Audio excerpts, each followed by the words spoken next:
warahmatullahi wabarakatuh. Selamat pagi semuanya. Pertama-tama, kami akan mengucapkan terima kasih kepada dosen pengampu mata pelajaran studi karakter bisnis, yaitu Ibu Fira SMM, dan juga kepada teman-teman semua yang telah hadir pada pagi hari ini. Saya Siti Mualifah sebagai moderator dari kelompok 6. Pada kesempatan kali ini kami akan memaparkan hasil wawancara kami mengenai analisis studi karakter bisnis pada usaha konveksi fast fashion. Saya Nabila Nadia. Saya Kalisa Faitus Maulana. Baik, langsung saja kita mulai pada pemaparannya. Untuk pertama itu adalah latar belakang. Bisnis konveksi sendiri merupakan sektor usaha yang penting dalam memenuhi kebutuhan standar dengan permintaan yang relatif stabil dan terus berkembang seiring pertumbuhan penduduk, tren fashion, dan juga kesadaran penampilan. Di Indonesia sendiri, peluang usaha ini didukung oleh tingginya permintaan serta kemajuan teknologi dan digitalisasi dalam pemasaran.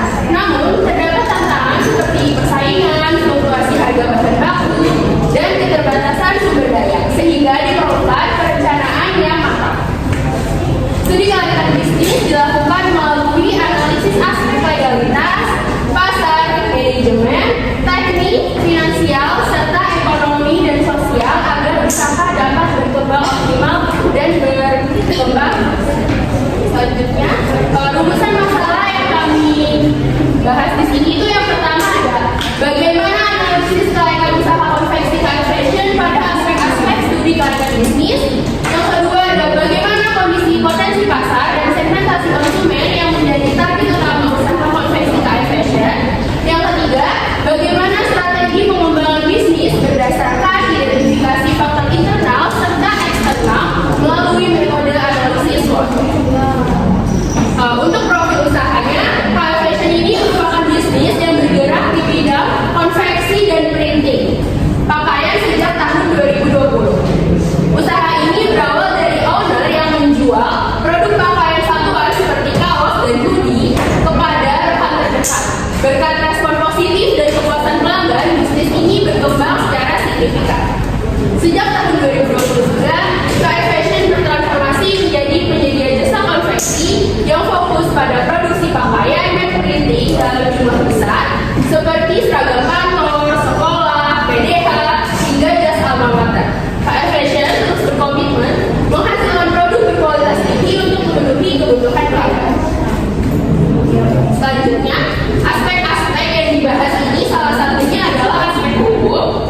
Fast fashion sendiri merupakan unit bisnis yang tumbuh secara organik dari skala rumahan. Pemenuhan legalitas dilakukan secara bertahap sesuai dengan kapasitas operasional saat ini. Fast fashion sendiri telah memenuhi kewajiban perizinan dasar yang disesuaikan dengan lokasi operasionalnya yang berada di lingkungan tempat tinggal. Legalitas yang dimiliki saat ini adalah surat pernyataan kepemilikan usaha. Perizinan diperoleh melalui koordinasi dengan pengurus RT dan RW setempat. Selanjutnya ada aspek pemasaran yaitu STP. Untuk bagian segmentasi sendiri, ini adalah fast fashion mencakup kelompok konsumen di usia produktif yaitu 14 sampai 40 tahun dari pelajar SMP atau SMA, mahasiswa dan pekerja. Segmentasi ini terfokus pada wilayah Jabodetabek agar memastikan efisiensi distribusi jangkauan pasar yang maksimal. Selanjutnya ada targeting, yaitu fokus kepada menghadirkan kualitas produk terbaik sebagai fungsi fondasi utama untuk membangun rasa percaya pelanggan serta menargetkan profitabilitas yang stabil. Selanjutnya ada positioning, yaitu memposisikan sebagai penyedia jasa konveksi yang responsif dalam mengamati berbagai peluang pasar yang masuk. Posisi strategis ini memungkinkan untuk tetap berada di tengah besar industri sehingga dapat memantau pergerakan kompetitor. Baik, selanjutnya ada bauran pemasaran 7P. Yang pertama ada produk. Produk sendiri ini penyedia jasa konveksi pakaian custom yang mengedepankan fleksibilitas sesuai permintaan pelanggan.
bersifat fleksibel karena menyesuaikan fluktuasi pemesanan baju yang masuk.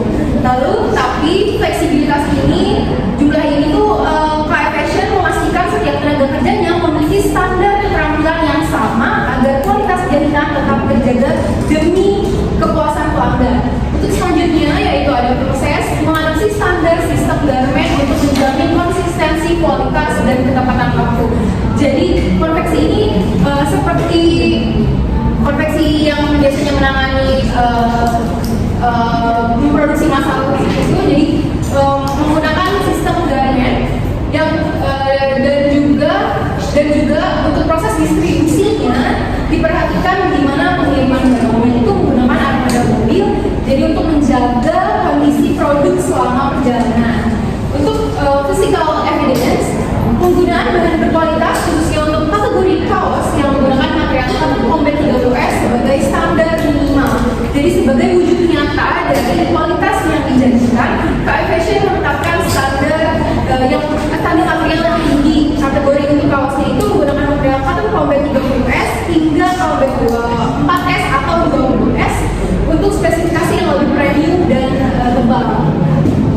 Selanjutnya ada analisis SWOT ya. Yang pertama strength, jadi untuk konveksi KF Fashion ini yang pertama memiliki pelanggan setia dan jaringan pasar luas. Yang kedua menjual pakaian yang selalu dibutuhkan orang. Yang ketiga berpengalaman luas dalam mengerjakan pesanan seragam. Yang keempat bisa memberikan harga lebih terjangkau untuk pemesanan dalam kuantitas besar. Dan yang terakhir hasil jaringan serta sabun atau printnya berkualitas tinggi. Untuk weakness atau kelemahannya, yang pertama harga menjadi lebih mahal jika konsumen memesan dalam jumlah sedikit. Yang kedua, apabila sistem manajemen internal tidak dijalankan secara ketat dan terorganisir, maka bisnis konveksi memiliki risiko operasional yang tinggi. Yang ketiga, yaitu jumlah produksi belum bisa maksimal karena keterbatasan karyawan dan ruang operasional tadi yang sudah dijelaskan oleh Tim Oliver bahwa konveksi ini masih berada di lingkungan perumahan seperti itu operasional. Dan yang terakhir, maaf, kami lanjutkan untuk selanjutnya. Ada opportunities atau peluang. Pertama, berpeluang besar menarik lebih banyak pelanggan dari sekolah, kantor, dan organisasi. Lalu yang kedua bisa meningkatkan kualitas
juta rupiah, 80 juta rupiah, yang dimana ini tuh sudah melampaui angka tadi biaya variabel per rupiahnya.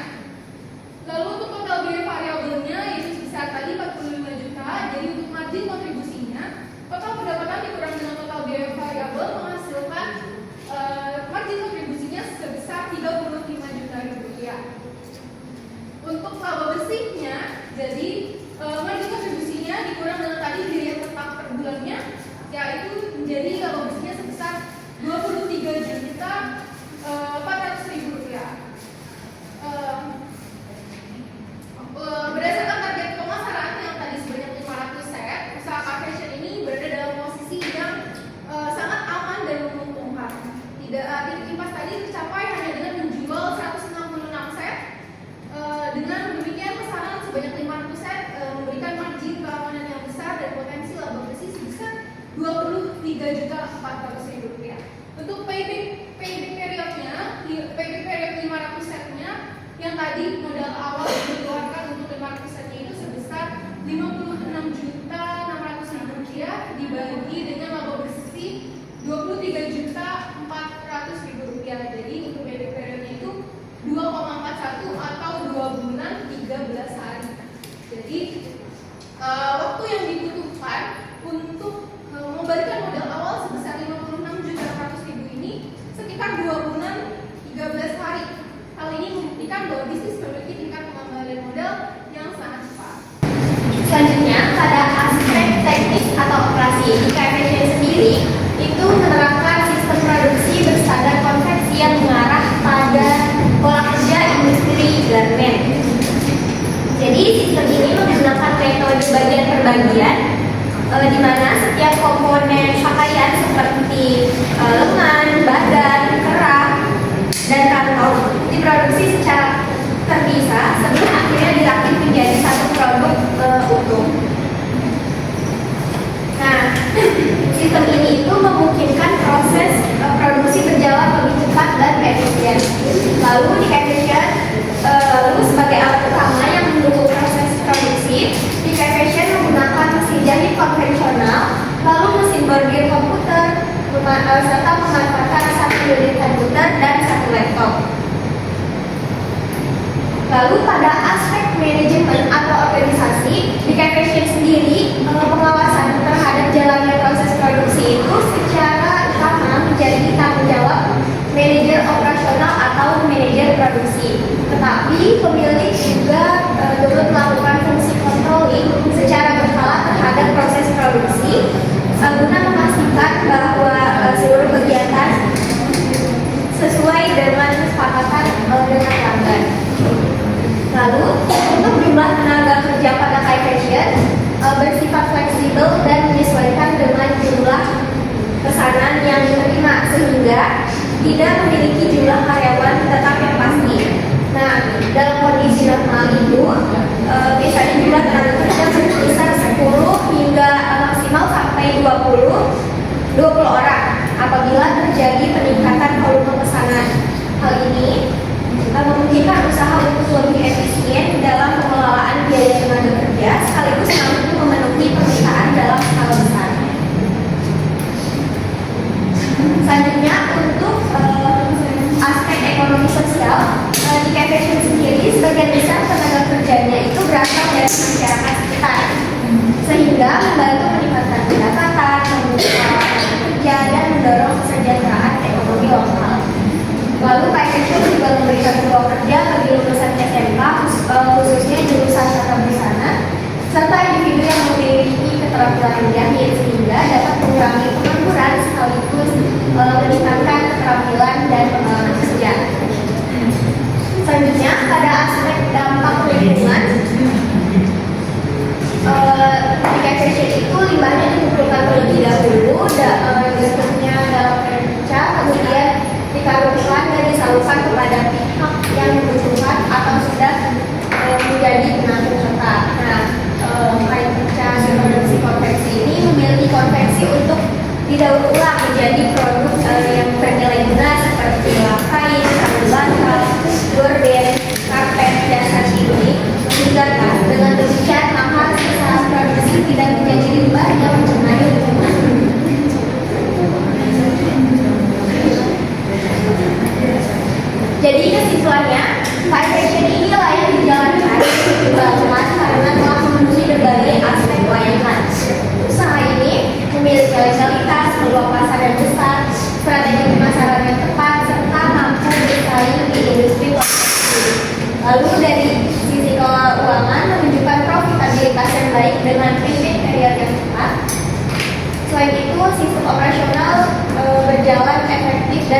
konten. Didukung juga pengelolaan yang fleksibel serta memberikan data positif melalui penciptaan lapangan kerja dan pengelolaan limbah terbaik. Selanjutnya, syarat untuk K-Fashion. Yang pertama, dapat meningkatkan legalitas usaha ke tingkat yang lebih tinggi seperti pengurusan NIB dan perizinan lainnya agar dapat memperluas kerjasama dengan instansi besar, mengikuti tender, serta meningkatkan kepercayaan pelanggan. Selanjutnya, saran yang kedua, dalam menghadapi persaingan yang semakin ketat, K-Fashion perlu memaksimalkan strategi pemasaran digital seperti penggunaan sosial media secara konsisten, pembuatan konten yang menarik, serta memperluas jangkauan pasar melalui platform online.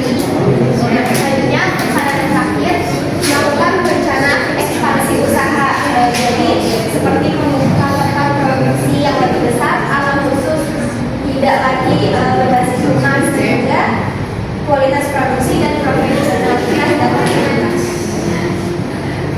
Dari potensi usaha K-Fashion ini memiliki potensi yang besar karena industri konveksi merupakan bisnis yang tidak ada satunya. Dengan permintaan pakaian stabil, terutama seragam, lalu didukung pengalaman, sistem produksi, dan keunggulan customer order, usaha ini mampu meningkatkan kapasitas, kepuasan pelanggan, serta peluang kerjasama jangka panjang. Dengan inovasi dan pengelolaan yang tepat, K-Fashion berpeluang berkembang menjadi usaha yang lebih maju dan kompetitif. Sekian presentasi dari kami. Kami membuka sesi pertanyaan. Jika ada yang bertanya, boleh angkat tangan.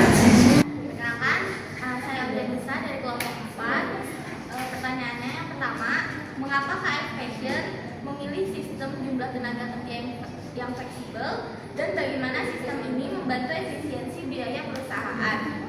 Yang kedua, menurut kalian dari ketiga poin opportunities dalam analisis SWOT, mana yang menjadi prioritas utama perusahaan untuk dieksekusi dalam jangka pendek dan apa alasannya? Yang ketiga, mengapa konveksi K-Fashion lebih memilih menyalurkan kain perca ke penampung daripada mengolahnya sendiri? Nama saya Nabila Sri Melania, saya dari kelompok 7. Pertanyaan pertama, terkait ancaman pada SWOT, menurut kalian bagaimana K-Fashion menghadapi kenaikan harga bahan baku yang tidak menentu sehingga memunculkan kompetitor baru dengan harga yang jauh lebih murah? Pertanyaan kedua, siapakah segmentasi yang paling potensial dalam menjadi fokus utama pada usaha konveksi ini? Pertanyaan terakhir, dalam bisnis konveksi pasti ada terjadinya pembatalan pesanan secara sepihak atau keterlambatan pembayaran.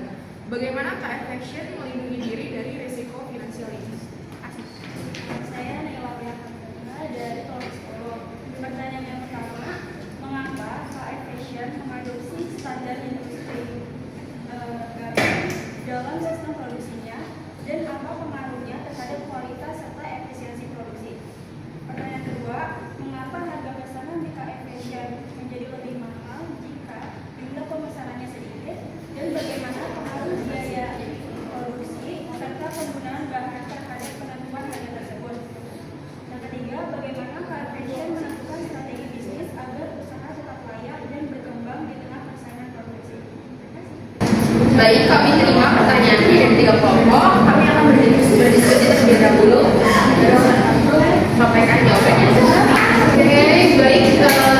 Saya ingin menjawab pertanyaan dari Aulia. Untuk pertanyaan pertamanya tadi, mengapa K-Fashion memilih sistem jumlah tenaga kerja yang fleksibel, jadi kan antara 10 hingga 20 orang, dan bagaimana sistem ini benar membantu efisiensi biaya perusahaannya? Oke, untuk K-Fashion ini kan tadi memilih sistem tenaga kerja fleksibelnya karena jumlah karyawan itu disesuaikan dengan volume pesanan yang diterima. Nah, dalam kondisi normalnya K-Fashion ini memberdayakan sekitar 10 orang, namun saat terjadi lonjakan pesanan, itu kapasitas dapat ditingkatkan hingga maksimal 20 orang. Jadi sistem ini sangat membantu efisiensi biaya karena menghindari pemborosan ya. Jadi dengan contoh K-Fashion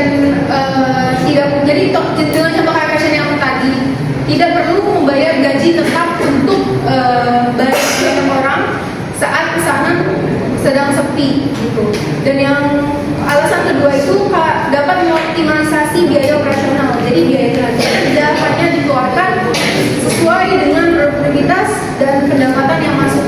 Jadi beban operasional ini tetap terkendali dan margin keuntungan bisa lebih terjaga.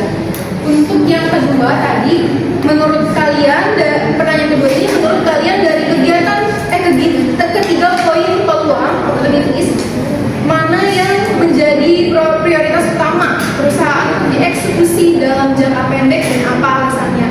Baik, kita buka dulu tadi SWOT opportunities-nya. Ya,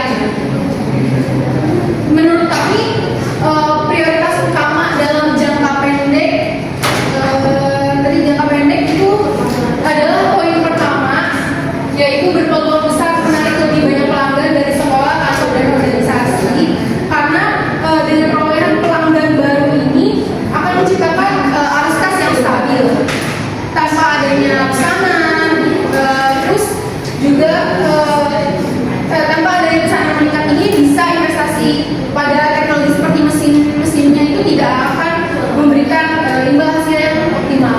Untuk keuntungan dari peningkatan pelanggan, jadi yang kedua ini bisa meningkatkan kualitas dan kecepatan produksi. Jadi dari keuntungan peningkatan pelanggan itu bisa digunakan mendanai pembaruan teknologi mesinnya guna meningkatkan kualitas serta kecepatan produksi. Lalu yang berpeluang menjalin jaringan langsung ke pabrik ini. Jadi setelah volume besar pesanan besar ini stabil, perusahaan baru memiliki posisi tawar yang kuat untuk memenuhi syarat pembelian minimal langsung ke pabrik kain. Jadi demi mendapatkan harga yang lebih murah. Jadi dari poin A itu kunci pembuka untuk dari mewujudkan peluang di B dan C seperti itu. Dan yang ketiga, pertanyaan ketiga, mengapa konveksi kain fashion lebih memilih menyatukan kain pecah ke penampung daripada mengolahnya sendiri? Karena kain fashion ini kan fokus utamanya itu operasional yang pada produksi konveksi dalam jumlah besar. Jadi penyaluran limbah ke penampungan dengan menyaluran limbah ke penampungan tetap ini, pihak konveksi bisa memastikan limbahnya bisa menjadi efisiensi pada produksi utama. Jadi langkahnya ini juga sebagai bentuk dukungan terhadap ekosistem ekonomi kreatif. Jadi di mana limbah tersebut menjadi bahan baku bermanfaat bagi para pengrajin daur ulang untuk diolah menjadi produk bernilai. Seperti itu. Baik, selanjutnya, jadi saya akan menjawab pertanyaan dari Nabil Selesainya kelompok 7. Pertanyaan pertamanya itu terkait ancaman pada SWOT. Menurut kalian, bagaimana KF Fashion menghadapi kenaikan harga bahan baku yang tidak menentu sehingga munculnya kompetitor baru dengan harga yang jauh lebih murah? Menurut kami, jika menghadapi kenaikan harga, maka akan menjalin relasi dengan beberapa supplier kain untuk mendapatkan harga pembanding. Terhadap ancaman pada kompetitor dengan harga yang murah, menurut kami konveksi KF Fashion sendiri harus tetap konsisten pada branding dan kualitasnya, agar instansi pendidikan atau pabrik melakukan repeat order karena kepuasan kualitas bukan sekedar untuk harga yang murah. Dan juga menurut kami untuk menghadapi ancaman tersebut, KF Fashion harus memperkuat physical evidence-nya dengan adanya layanan garansi perbaikan jika terdapat kesalahan pada seragam yang diketahui kesalahan dari konveksi KF Fashion sendiri. Untuk pertanyaan kedua, siapakah segmentasi yang paling potensial dan menjadi fokus utama pada usaha konveksi ini? Jawabannya itu sebenarnya segmentasi potensial ini bisa mencakup pelajar atau mahasiswa dan pekerja pabrik karena cenderung melakukan repeat order setiap tahun yang bisa menciptakan sustainable income bagi KF Fashion sendiri. Tetapi untuk fokus utamanya itu segmen yang paling potensial bagi konveksi KF Fashion ini yaitu kepada korporasi, karena segmen pekerja pabrik biasanya melakukan pemesanan dalam jumlah yang besar untuk seragam dibandingkan dengan pelajar atau mahasiswa sendiri. Untuk pertanyaan ketiga, dalam bisnis konveksi pasti ada terjadinya pembatalan pesanan secara sepihak atau keterlambatan pembayaran. Bagaimana KF Fashion finansialnya. Untuk melindungi hak dan kewajiban antara KF Fashion dengan pelanggan, KF Fashion ini menerapkan sistem DP 50% untuk mengamankan biaya produksi, lalu mewajibkan adanya surat MOU yang ditandatangani dengan materai oleh kedua belah pihak. Jadi MOU-nya ini berfungsi untuk payung hukum yang mengatur spesifikasi produk, tenggat waktu pemesanan, dan tenggat waktu pengerjaan hingga prosedur pelunasan. Hal ini dapat melindungi KF Fashion dari resiko finansial pada konveksi sendiri. Ya, selanjutnya saya ingin menjawab pertanyaan dari Naila. Tadi itu pertanyaan yang pertama, mengapa KF Fashion mengadopsi standar industri garment dalam sistem produksinya dan apa pengaruhnya terhadap kualitas serta efisiensi produksi. Jadi kenapa KF Fashion mengadopsi standar industri garment itu agar proses produksinya lebih cepat dan efisien, apalagi kalau pesanannya lagi banyak. Lalu sistem ini juga bikin kualitas produk tetap terjaga, mengurangi kesalahan produksi, dan pesanan pelanggan bisa selesai tepat waktu. Sebelum dikirim juga produknya dicek dulu supaya hasilnya tetap bagus dan sesuai dengan pesanan. Lalu pertanyaan kedua, mengapa harga pesanan di KF Fashion menjadi lebih mahal jika jumlah pesanannya sedikit? Dan bagaimana pengaruh biaya produksi serta penggunaan bahan terhadap penentuan harga tersebut? Jadi jawabannya, harga pesanan dalam jumlah kecil itu cenderung lebih mahal karena biaya produksi tetapnya, seperti biaya tenaga kerja, setting desain, sablon atau bordir, dan penggunaan mesin harus tetap dikeluarkan meskipun jumlahnya sedikit. Selain itu, pembelian bahan dalam jumlah sedikit itu biasanya tidak mendapatkan harga grosir. Jadi sehingga biaya produksi per produknya jadi lebih mahal dibandingkan pesanan dalam jumlah yang besar.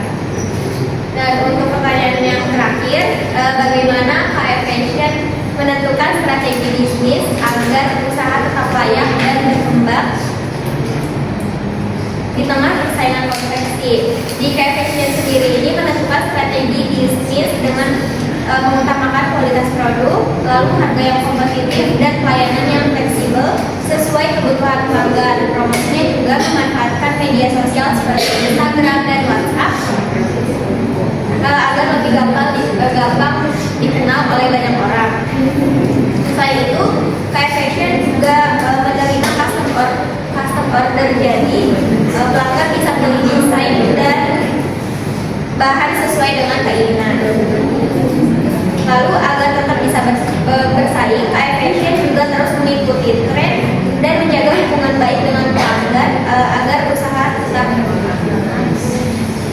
Baik, sekian presentasi dari kami. Terima kasih. Wassalamualaikum warahmatullahi wabarakatuh.